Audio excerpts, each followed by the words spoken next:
உண்மையில் ஈரானினுடைய அதிபரின் அறிவிப்பு என்பது உளப்பூர்வமானதா அல்லது மிரட்டலில் பயத்தின் வெளிப்பாடாக இந்த அறிவிப்பு வெளிவந்ததா?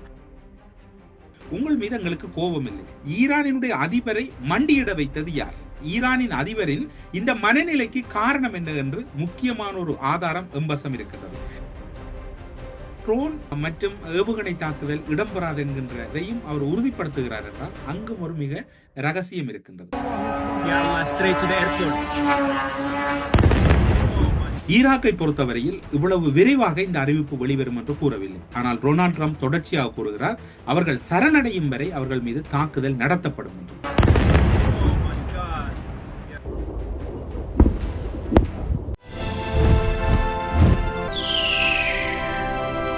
லங்காஸ்ரீயின் கழுகு பார்வை நிகழ்ச்சியில் உங்களை சந்திப்பதில் மகிழ்ச்சி.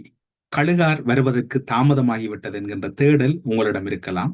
அதற்கான காரணமாக இருப்பது ராஜதந்திர ரீதியான சில தகவல்கள் வருவதிலும் சில தகவல்கள் முன்னுக்கு பின் முரணாக வருவதிலும் ஏற்பட்ட தாமதம் ஒன்றுதான் இன்று கழுகார் உங்களோடு இணைந்து கொள்வதில் தாமதம் ஏற்பட்டதற்கு காரணம். இப்போது உலகளவிலே ஒரு முக்கியமான செய்தி இடம் பிடித்திருக்கின்றது. அரபு நாடுகள் மீது இனி வருகின்ற நாட்களில் தாக்குதல் கிடையாது என்று மன்னிப்பு கோருகிறேன் என்கின்ற ஒரு அறிவிப்பினை ஈரானுடைய ஜனாதிபதி வெளியிட்டிருக்கின்றார். சவுதி அரேபியா, கட்டார், ஐக்கிய அரபு அமீரகம் உள்ளிட்ட பிற அண்டை நாடுகள் மீது தாக்குதல் நடத்த மாட்டோம் என்று கூறிய ஈரானுடைய அதிபர் மசூத் பெசஸ்கியான் அவர்கள் இன்னும் ஒரு விடயத்தையும் கூறுகிறார். அதனால் மத்திய கிழக்கில் போர் பதட்டம் தனிய வாய்ப்புள்ளது என்கின்ற எதிர்பார்ப்பையும் கூறுகிறார். ஏன் இவர் இந்த அறிவிப்பை வெளியிட்டார்? உண்மையில் ஈரானினுடைய அதிபரின் அறிவிப்பு என்பது உளப்பூர்வமானதா அல்லது மிரட்டலில் பயத்தின் வெளிப்பாடாக இந்த அறிவிப்பு வெளிவந்ததா? இந்த அறிவிப்பு வெளியான பின்னணியில் இருக்கக்கூடிய முக்கிய காரணங்கள் என்ன? ஈரான் மீது அமெரிக்காவும் இஸ்ரேலும் போரை தொடங்கி தாக்குதல் நடத்தி வருகிறது. இதற்கு பதிலடியாக ஈரான் அமெரிக்காவின் பாதுகாப்பு படையினர் இருக்கக்கூடிய ஐக்கிய அரபு அமீரகம் உள்ளிட்ட அரபு நாடுகள் மீது கடுமையான தாக்குதல்களை குறிவைத்து தாக்குதல் நடத்தி வந்தது. குறிப்பாக சவுதி அரேபியா, ஐக்கிய அரபு அமீரகம், கத்தார், குவைத், ஓமான், ஈரான், அதே போன்று இன்னும் பல முக்கியமான இடங்கள் மீதும் தாக்குதல்களையும் அமெரிக்க இஸ்ரேல் தளங்கள் மீதுதான் இந்த தாக்குதல்களை ஈரான் நடத்தி வந்தது. இந்த தாக்குதல் என்பது குறிப்பாக அவர்கள் கூறுகின்ற அடிப்படையில் அங்கிருந்து தாக்கலாம், அதாவது குறிப்பிட்ட பகுதிகளில் இருந்து ஈரானை தாக்கலாம் என்கின்ற அச்சத்தினால் தான் ஈரான் ஏவுகணை ட்ரோன் தாக்குதல்களை நடத்தியதை ஒழிய உங்கள் மீது எங்களுக்கு கோபம் இல்லை, கோபமும் இல்லை, ஒன்றும் இல்லை. ஆனால் ஈரானினுடைய அதிபரை மண்டியிட வைத்தது யார்? ஈரானின் அதிபரின் இந்த மனநிலைக்கு காரணம் என்ன என்று முக்கியமான ஒரு ஆதாரம் எம்பசம் இருக்கின்றது. இஸ்ரேல், அமெரிக்கா, ஈரானில் தொடங்கிய போர் என்பது மத்திய கிழக்கு பிராந்தியம் முழுவதையும் ஈரான் தொடங்கிய போராக மாற்றியது. அதன் வெளிப்பாடாக பதட்டம் உக்கிரமடைந்தது. இருப்பினும் ஈரான் மீது எந்த நாடுகளும் பதில் தாக்குதல் நடத்தவில்லை.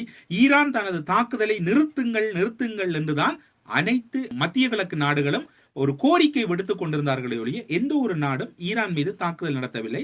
இஸ்ரேலும் அமெரிக்காவும் மட்டுமே ஈரான் மீது தாக்குதல் நடத்தி கொண்டிருந்தார்கள். இவ்வாறான வகையில் அவர் அந்த அறிவிப்பினை வெளியிடுகிறார் என்றால் ஈரானினுடைய அரசு தொலைக்காட்சியில் தோன்றிய ஈரானினுடைய அதிபர் எங்களால் தாக்குதலுக்குள்ளான அண்டை நாடுகளிடம் மன்னிப்பு கேட்பது அவசியம் என்று நான் நினைக்கிறேன், இதனால் மன்னிப்பு கேட்கிறேன். நாங்கள் ஒருபோதும் அண்டை நாடுகளை தாக்கவோ ஆக்கிரமிக்கவோ விரும்பவில்லை. அமைதியையும் பிராந்திய ஒற்றுமையையும் தான் நாங்கள் விரும்புகிறோம். அமைதி, பிராந்திய ஒற்றுமையை நாங்கள் விரும்புகிறோம் என்று கூறுகிறார். ஈரானை தாக்க தங்களின் நிலப்பரப்பை பயன்படுத்த அனுமதி வழங்காத அண்டை நாடுகள் மீது நாங்கள் இனி தாக்குதல் நடத்த மாட்டோம். உங்களுடைய நாட்டிலிருந்து எங்களுடைய நாட்டுக்கு தாக்குதல் இடம்பெறவில்லை என்றால் உங்களுடைய நாடுகள் மீது தாக்குதல் இடம்பெறாது என்பதை அடித்து கூறுகிறார் ஈரானுடைய அதிபர். அது மட்டுமல்லாது இனி அண்டை நாடுகளை நோக்கி எந்த ஒரு ஏவுகணையோ ட்ரோன் தாக்குதல்களோ இடம்பெறாது என்பதையும் அவர் உறுதிப்படுத்துகிறார். ட்ரோன் மற்றும் ஏவுகணை தாக்குதல் இடம்பெறாது என்கின்றதையும் அவர் உறுதிப்படுத்துகிறார் என்றால் அங்கும் ஒரு மிக ரகசியம் இருக்கின்றது. அதனையும் இன்றைய நாளிலே நாங்கள் பார்க்கலாம், தரவுகளோடு பார்க்கலாம். மத்திய கிழக்கு நாடுகளை பொறுத்தவரையிலும் ஒரு உத்தரவாதம் வழங்கப்படுகிறது. அதில் குறிப்பாக ஈரான் தனது அண்டை நாடுகளாக உள்ள சவுதி அரேபியா, கத்தார், ஐக்கிய அரபு அமீரகம், பஹ்ரைன், குவைத், ஓமான், ஈராக் போன்ற நாடுகள் மீது தாக்குதல் நடத்தாது என்பதை அறிவித்துள்ளதன் மூலம் மத்திய கிழக்கு நாடுகள் மீது அந்த போர் பதட்டம் குறைவதற்கு ஈரானுடைய அறிவிப்பு என்பது ஒரு போர் பதட்டத்தை தணிப்பதற்கு வாய்ப்பு இருப்பதாக கூறப்படுகிறது. இப்போது இரண்டு விடயங்கள் இருக்கின்றன. ஈரானை மண்டியிட வைத்தது யார்? இனி ட்ரோன் மற்றும் பல தாக்குதல்களை நிறுத்துவதாக ஈரான் அறிவித்தனுடைய பின்னணி என்ன என்பதை கழுகார் தேடி எடுத்திருக்கின்றார். கழுகிடம் கிடைத்திருக்கக்கூடிய உண்மையான சில விடயங்களை உங்களோடு பகிர்ந்து கொள்ளலாம் என்று நினைக்கின்றோம்.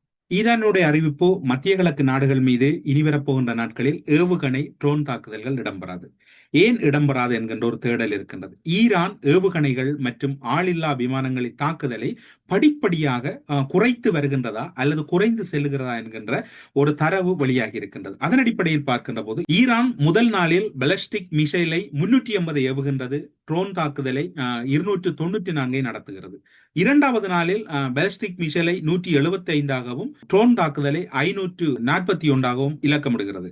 மூன்றாவது நாளில் பாலிஸ்டிக் மிசைலை ஈரான் 120ஆகவும் மூன்றாவது நாளில் ட்ரோன் தாக்குதலை 200ஆகவும் குறைக்கின்றது. நான்காவது நாளில் 50 ஆகின்றது பாலிஸ்டிக் மிசைல். அதே போன்று ட்ரோன் தாக்குதல் 85 ஆகிறது. படிப்படியாக குறைந்து செல்கிறது. எட்டாவது நாளான நேற்றைய தினம் பாலிஸ்டிக் மிசைல் எண்ணிக்கையானது 15ஆகவும் ட்ரோன் தாக்குதல் என்பது 12ஆகவும் அதிகரிக்கின்றது. கிட்டத்தட்ட அவர்களுடைய இருப்பு குறைந்து விட்டதா அல்லது இந்த இருப்பு குறைவது என்பதை விட குறைந்த இருப்புகளை நிரப்புவதற்கான ஒரு கால அவகாசம் அல்லது போரினுடைய ஒரு ஓய்வு என்பது தயார்படுத்தலுக்கா என்கின்ற சந்தேகமும் கழுகார் மத்தியில் எழுகின்றது. கழுகை பொறுத்தவரையில் தேடி பார்க்கின்ற போது இந்த சந்தேகங்கள் இருக்கின்றன. அதனை விட நீங்கள் கூறினீர்கள், இவர் இப்படியாக மன்னிப்பு கேட்பதற்கான பிரதான காரணத்தை கழுகார் என்ன கண்டுபிடித்திருக்கிறார் என்று. லங்காஸ்ரீயின் கழுகு பார்வையூடாக தேடி சென்ற போது இன்னும் ஒரு விடயம் சிக்கியது. ஈரானை பொறுத்தவரையில் அவர்களுக்கு கிடைக்கப்பெறுகின்ற பெருமளவான பணங்களை அவர்கள் சேமிக்கின்ற அல்லது அவர்கள் பதுக்கி வைக்கின்ற ஒரு இடமாக துபாய் அதே போன்று அபுதாபி மாறி இருக்கின்றது அல்லது அதுதான் நடந்து கொண்டிருக்கின்றது. இந்த பகுதிகளில் அவர்களுடைய பெருமளவான பணங்கள் இருக்கின்றது. ஈரானின் தாக்குதலில் ஒரு கட்டத்துக்கு மேல் அனுபவிக்க முடியாது என்று முடிவெடுத்த துபாய் அதே போன்று அபுதாபி போன்ற நாடுகள் அடுத்த கட்டமாக சிந்திக்கின்றார்கள். இவருடைய பெரும் பணம் தங்களுடைய நாடுகள் இருக்கிறது. இந்த பணத்தை ஃப்ரீஸ் பண்ணுவோம் அல்லது முடக்குவதற்கான வேலையை செய்வோம் என்று. அதனை செய்ய முற்பட்டதை அறிந்தது மட்டுமல்லாது அவர்களுக்கே நேரடியாக இந்த தகவல் பரிமாறப்பட்டிருக்கின்றது. நீங்கள் எங்கள் மீது தாக்குதல் நடத்துங்கள், நாங்கள் உங்கள் மீது மறு தாக்குதல் நடத்த மாட்டோம், ஆனால் உங்களுடைய பணங்களை நாங்கள் இங்கே முழுமையாக முடக்குவதற்கான ஏற்பாடுகளை செய்கின்றோம். இதற்கு மிகுதியாக இதனையும் செய்ய முடியாது என்கின்ற ஒரு கண்டிப்பான ஒரு உத்தரவு பறந்ததன் வெளிப்பாடுதான் ஈரான் திடீரென்று இந்த மன்னிப்பு கேட்கின்ற அளவுக்கு இறங்கி வருவதற்கு காரணமாக இருக்கின்றது. ஆனால் இது தாக்குதல் அரபு நாடுகளில் இருந்து இடம்பெறாது என்பதற்கான உத்தரவாதத்தை அரபு நாடுகள் முழுமையாக ஈரானுக்கு கொடுக்கவில்லை. அது மட்டுமில்லாது ஈரானுடைய இன்னும் ஒரு கணக்காக இருந்தது, தொடர்ச்சியாக தாக்குதல் நடத்தினால் பெட்ரோலினுடைய விலை அதிகரிக்கும், அதன் பின்னணியில் அமெரிக்காவின் மீதான வெறுப்புகள் அதிகரிக்கலாம் என்ற கணக்கும் இங்கு பிழைத்து போவதனுடைய வெளிப்பாடுதான் இன்னும் ஒரு பின்னடைவாக பார்க்கப்படுகிறது. ஈரானை பொறுத்தவரையில் தன் சார்ந்திருக்கக்கூடிய சியா முஸ்லிம்கள் உள்ள நாடுகளில் அவர்களுக்கான ஆதரவு என்பது வெளிப்படையாக யாரும் வழங்கவில்லை. குறிப்பாக சொல்ல போனால் ஈரானுக்கு அடுத்தபடியாக அவர்களுக்கு அருகில் இருக்கக்கூடிய ஈராக் போன்ற நாடுகளில் இருந்தெல்லாம் ஆதரவு, இன்னும் பல நாடுகளில் இருந்தாலும் கூட இவர்களுக்கு வெளிப்படையான ஆதரவு இல்லை. இவர்களோடு எந்த ஒரு நாடும் இணைந்து செல்வதனை வெளிப்படுத்துவதில் அச்சம் கொண்டிருந்தார்கள். குறிப்பாக ரஷ்யாவாக இருக்கலாம், சீனாவாக இருக்கலாம். இந்த இரண்டு நாடுகளும் ஈரானுக்கு ஆதரவு என்ற நிலைப்பாடு உலகப்பந்தில் பேசப்பட்டாலும் கூட இரண்டு நாடுகளும் அந்த விடயத்தில் இணைந்து செல்லுகின்ற போக்கு மறைமுகமாக இருந்ததை ஒழிய வடகொரியா உள்ளடங்களாக வெளிப்படையாக யுத்த களமுனையில் இவர்களுக்கான உதவிகளை வழங்குவதில் அவர்களும் இதில் தாமதித்துக் கொண்டார்கள். காரணம் என்னவென்று சொன்னால், ஈரானினுடைய பலவீனத்தை பார்த்த பின்னர் ரஷ்யாவும் இதில் பின்வாங்கிக் கொள்கின்றது. அது மட்டுமல்லாது மத்திய கிழக்கு நாடுகளை பொறுத்தவரையில் சியா சுன்னி முஸ்லிம்களுக்கு அப்பால் முஸ்லிம்கள் என்கின்ற அடிப்படையில் இஸ்ரேல் யாரை தாக்கினாலும் அவர்கள் மீது அனுதாபம் கொள்வது இயல்பு. முஸ்லிம் நாடுகளில் இருக்கக்கூடிய ஏனைய மக்களின் ஆதரவையும் இழந்து வருவதை அது அறிந்திருக்கின்றது.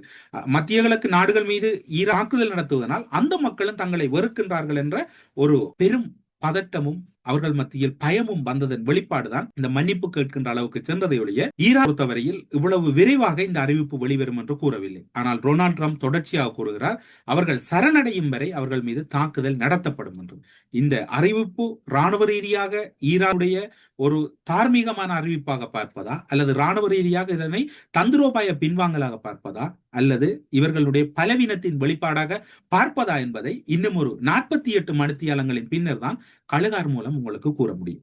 எனவே ஈரான் அதிபரின் அறிவிப்பு என்பது அது மிரட்டல் அல்லது அச்சம் அல்லது அவர் மீதான அழுத்தமா என்பதை பொறுத்திருந்துதான் பார்க்கலாம்.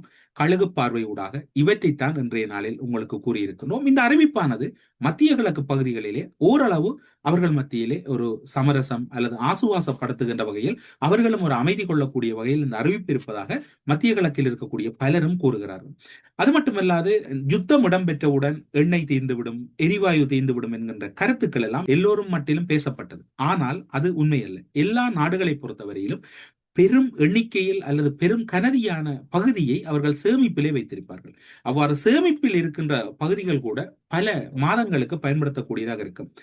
உக்ரைன் ரஷ்யா இடையில் யுத்தம் அதிகரித்த போது அல்லது யுத்தம் உக்கிரமடைந்த போதும் ஐரோப்பாக்கான கேஸ் விநியோகம் தடைப்படும், குளிர்காலத்தில் மக்கள் நடுநடுங்கி விடுவார்கள், இறந்து விடுவார்கள் என்றெல்லாம் கூறப்பட்டது. அதையும் கடந்து அங்கு யுத்தம் முக்கிரமடைந்தாலும் ஐரோப்பாவில் எரிவாயு விநியோகம் என்பது சீராகத்தான் இருந்தது. அதுபோன்றுதான் இப்போது எண்ணெய் விநியோகங்களும் இதில் பார்க்கப்படுகிறது. கட்டார் இன்னும் ஒரு விடயம் கூறப்படுகிறது. ஈரானினுடைய இந்த முடிவுக்கு கட்டார் ஒரு காரணம் என்று கூறப்படுகிறது. கட்டார் ஈரானுக்கு பெருமளவு உதவிகளை செய்கின்றது. கட்டார் அமெரிக்காவோடு நல்லுறவில் இருக்கின்றது, பிரித்தானியாவோடு நல்லுறவில் இருக்கின்றது.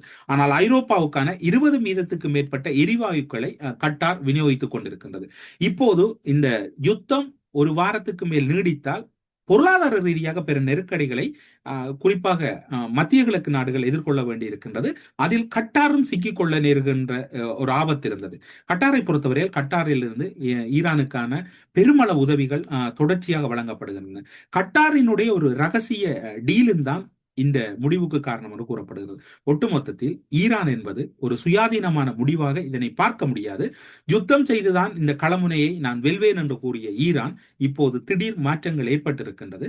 கழுகார் மத்தியிலும் பெரிய சந்தேகங்களை ஏற்படுத்தி இருக்கின்றது. லங்காஸ்ரீயின் கழுகு பார்வையூடாக அண்மையில் கிடைக்கப்பெற்ற மிக முக்கியமான செய்தியாக இவற்றை உங்களோடு பகிர்ந்து கொள்கிறோம். தொடர்ந்து லங்காஸ்ரீயின் கழுகு பார்வை நிகழ்ச்சியோடு இணைந்திருங்கள். தொடர்ச்சியாக உங்களோடு கழுகார் ஏதாவது ஒரு முக்கிய விடயத்தை ஒவ்வொரு நாளும் பகிர்ந்து கொள்வார், சுமந்து கொண்டு உங்களோடு உரையாடுவார் என்று கூறி கழுகு பார்வை நிகழ்ச்சியிலிருந்து விடைபெற்றுக் கொள்கிறோம். நன்றி, வணக்கம்.